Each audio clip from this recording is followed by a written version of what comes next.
Hi, David Allman here. Thank you for joining me for today's masterclass in which I'm going to try once and for all to answer this question.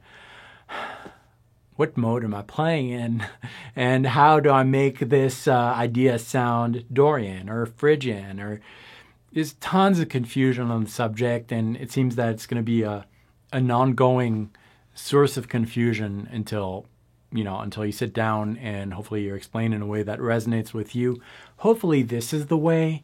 If not, there are maybe other ways, but I really hope this clarifies things.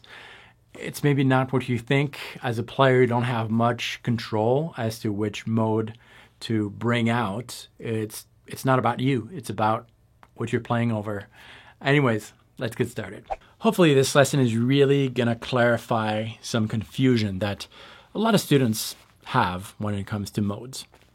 Modes are scales. Scales are alphabets.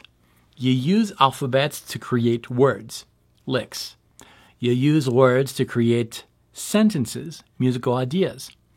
You use sentences, musical ideas, to share your story. That's what modes are. Alphabets, and you use them to share your story. Every alphabet has its own feel. Every language has its own dialect and its own personality in a way. The only difference here is that in music, in this particular scenario, we are telling our story over something that is already going on. So the chord or the chord progression. In other words, the story you're telling is not starting from scratch. It's not like me just playing with my guitar. In that case, I'm completely free. I can use whatever alphabet I want. I can switch from one to the other. It's going to be fine as long as I have purpose in my storytelling, my playing, and as long as I have confidence, it's going to work.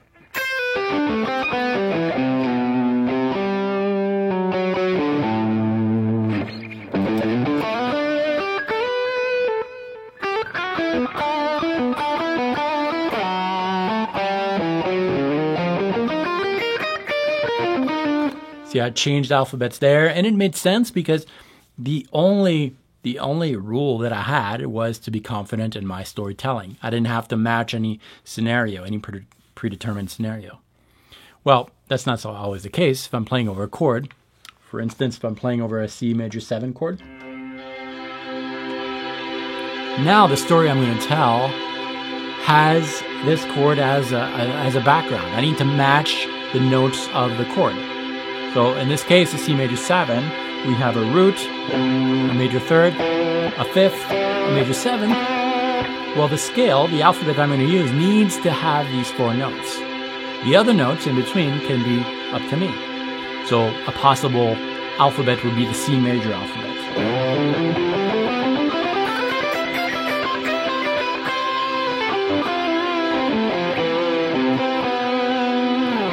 It matches.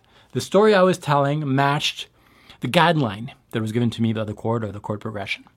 If it didn't, well, it's going to sound something like this. Let's say that I'm using a B-flat major scale, which does not include the notes of the chord, and this time it's going to sound something like this.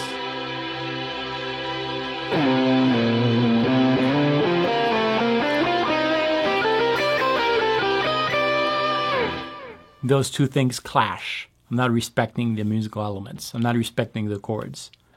Okay. Now, that being said, that being out of the way, we now know what a mode is. A mode is an alphabet, and we need to match whatever canvas we have we're playing over. Okay, simple stuff so far, nothing too complex. Now, here's where a lot of players get confused. Over this same chord there, let's say that we have a C major 7, and I decide that the alphabet that I want to use is the C major alphabet, the C Ionian mode. I know it works because within my C Ionian scale, it's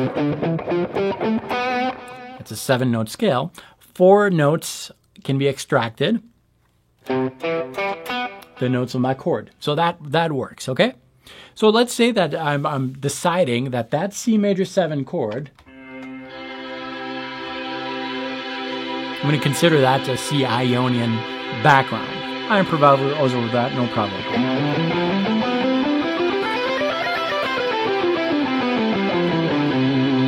What I played there, I used a 3-note per string pattern. I could have decided any other pattern, really. But oftentimes, that particular pattern that you can see on the screen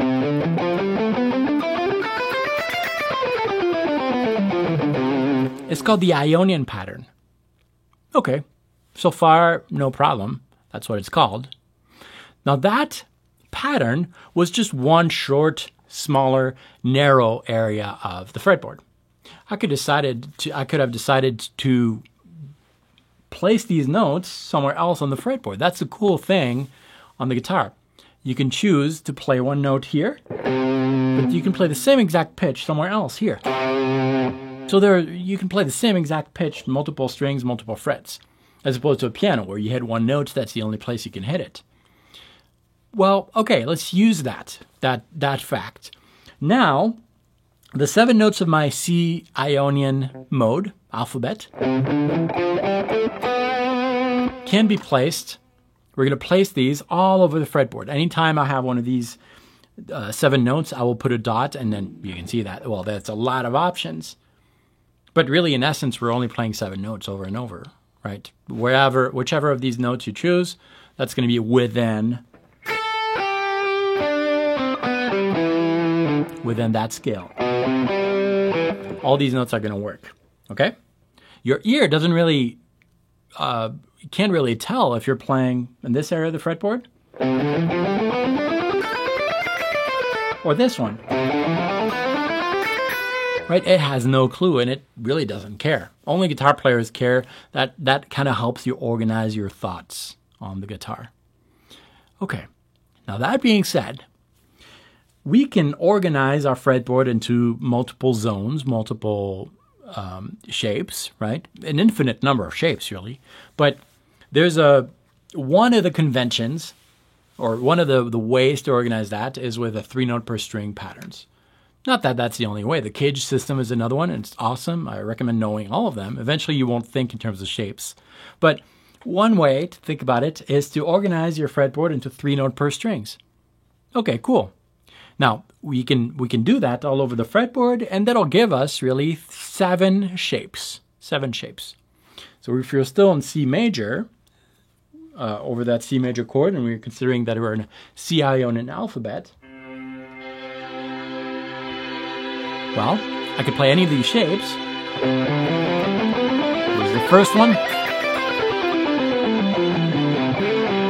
Does it sound good? Yes, that scale matches what I'm hearing, and that shape is called the Ionian shape. Now let's move that to another pattern, this one for example.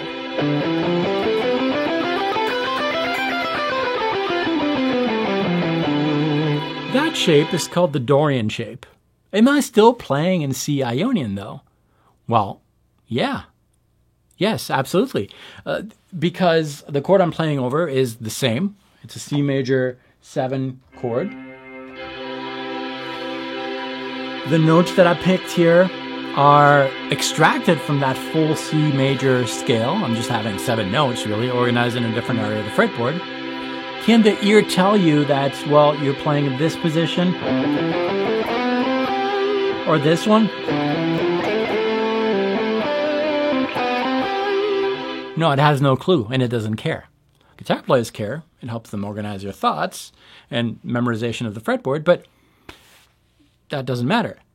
And here's where a lot of people get confused. Because you're playing in a shape that looks, or that is called something else than the starting mode, than the story you're telling, the Ionian key here, because the shape, if you're playing within this second shape,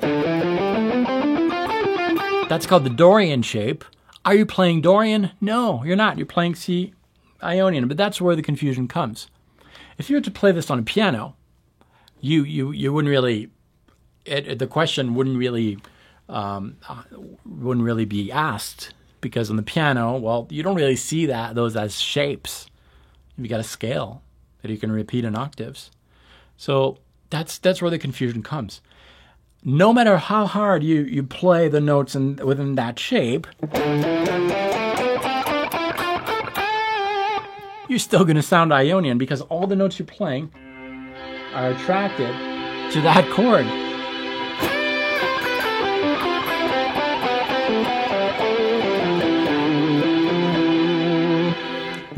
Some people say, well, it's the note you land from or the note you start from that determines the mode.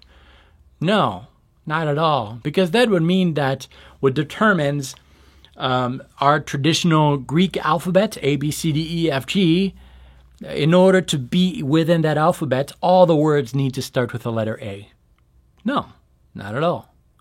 Yet, what I'm saying to you is within that alphabet, not starting everything with A. Same deal here. Does that make sense? I hope that clarifies things.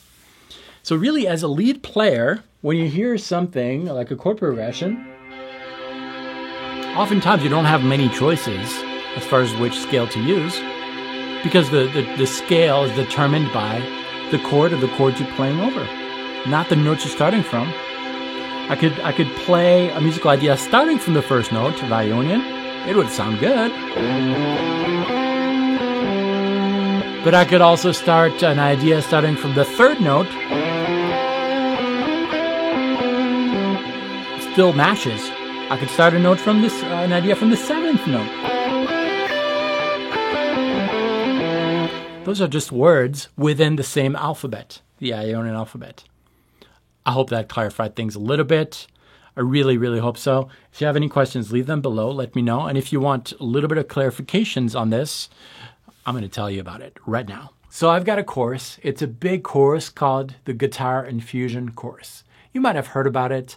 At the time, a few years back, it was a membership course, an ongoing course where you would get a video weekly. Well, about a year and a half ago, I converted that into a big standalone course. It's an all-inclusive course, and it's not open all the time, but it's open if you sign up to this series of emails that are going to teach you the basics of music theory. And I do this kind of as a way to bring you in to the course, to make sure that it is the right course for you. If you find that the first part of the course, which is a series of free videos, just doesn't resonate with you and you don't like it, well, that way you know that don't buy the course. But if you do like it, you will be offered to join the course. No pressure at all. Anyways, the reason I'm saying that is if you are confused about this video, or if you want an extra simple step towards understanding those difficult sometimes to understand concepts, you should sign up for free. Just enter your email and you will get the free Music Theory DNA course, and it's completely free. I'm going to send you a PDF, which is not going to make sense at first, probably not, but every Monday I start this free series explaining to you the worksheet, the PDF, the Music DNA course. If this is confusing, just go to the website, guitarinfusion.com, sign up, enter a valid email, and you'll get all the free stuff. No pressure. You can leave anytime you want. It's completely free. I highly recommend that you do that. At least if you know what I do here on YouTube, you have an idea of what to expect with that free course, and then later on with the big Guitar Infusion course, which you will get an invite if you enter your email. Thanks for watching this. Subscribe if you haven't already. Watch more videos, and I'll see you very soon. Practice well.